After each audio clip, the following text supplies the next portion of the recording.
I've had a student who's been really struggling with consistency of ball striking. She's been getting the golf club too far behind her on the way down, clearing the hips really early because she wanted to try and create power.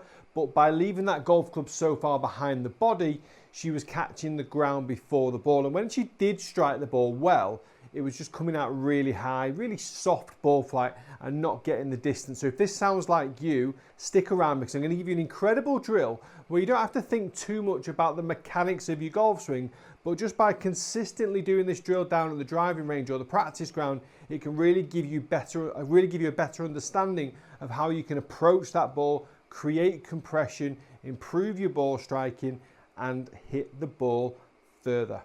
Now this student was really struggling getting this golf club here. So as I stop it in from a coaching perspective, I see the shaft of the club is underneath the forearm.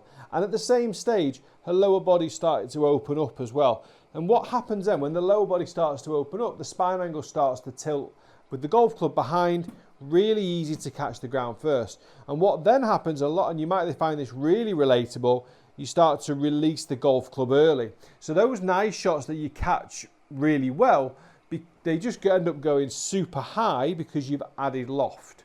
When the shots that you don't catch well, obviously they just feel horrendous because you've likely hit the ground first. I mean, to an extreme case, you may even get shanks and tops.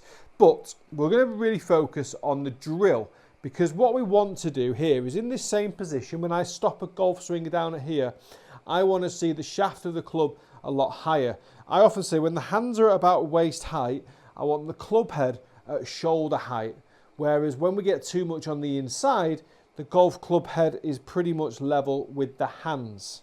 It's really helpful for me as a coach to have some checkpoints to be able to show you and help you understand the mechanics and the positions that you want to try and get into. So with the drill, you've got two options, your towel, or if you've got like a little mallet putter, a mallet head cover is great because it's got a little bit of chunk behind it. So it's almost like this is kind of like the next level up from the towel. So I'm going to just show you how this works. So if I get my golf ball, I'm on the driving range, golf ball's there. I'm going to get my towel, I'm going to fold it into, this is quite a thin towel. Just going to fold it once, fold it twice, and I'm going to lie it down around about, depending on how severely you're kind of struggling, let's put it 2 club heads away from the ball.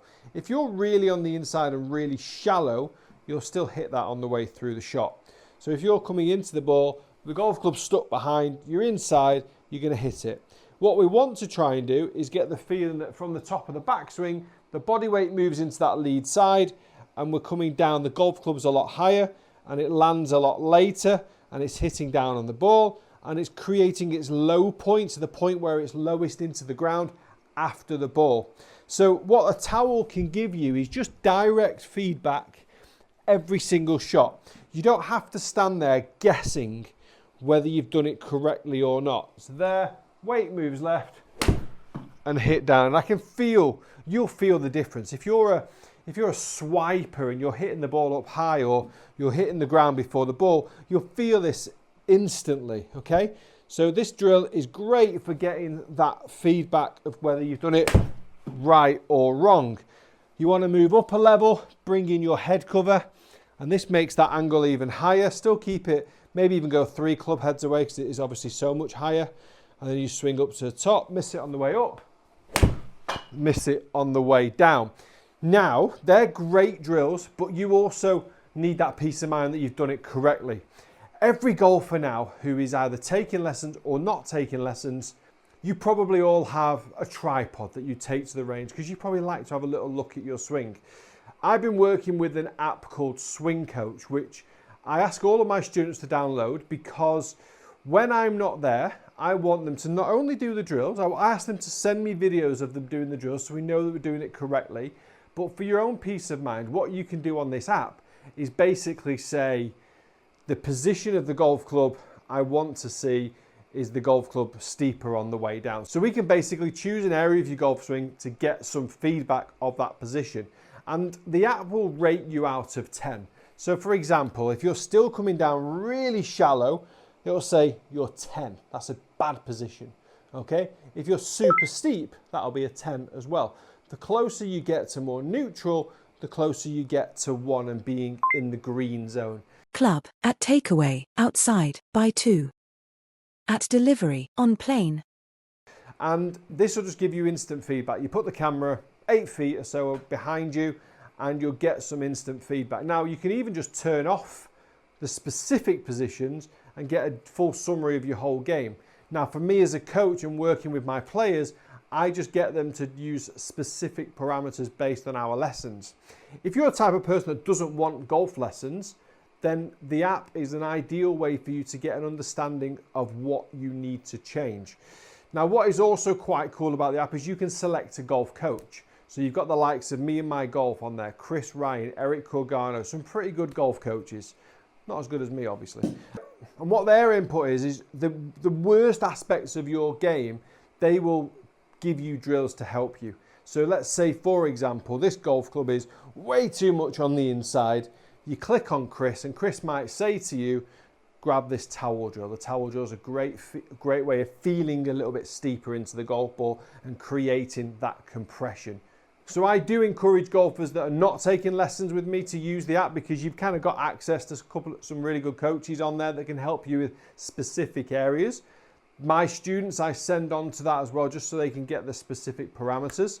Like everything, I often say, make sure that you are working on the right things for the correct outcomes. We want to make sure that you're getting better at golf, you're hitting the ball better for a specific reason. I've had players in the past that have been 10 on the inside, but they get the golf club into zone in the transition, into the downswing. So I wouldn't change their takeaway, because he was like I think he was a category 1 player. So I think he played off 3 or 4. He was 10 inside. I've never seen it so wild. But every single time he delivered back to the golf ball in the zone. So we wouldn't change his takeaway because we'd ruin his transition. So there's obviously areas you've got to be careful that you want to change, and that's where professional coaching does come in. But it's an incredible way to get a great understanding of all the specific areas within your swing and within your game. And also get some great drills from good pros that can help you as well. The link for the app is down in the description below, but even without the app, I hope that drill has helped you. It's a brilliant one for not overly focusing too much on the downswings. It's a hard thing to really change, but it's also a great drill to get instant feedback on the quality of your ball striking. If you've got any questions, if you've got anything you want to see, if there's an area within your game that you're really struggling with, pop them down in the comments section below as well, and I'll help you out. Guys, thanks for watching. Hit the like, hit the subscribe, and we'll see you next time.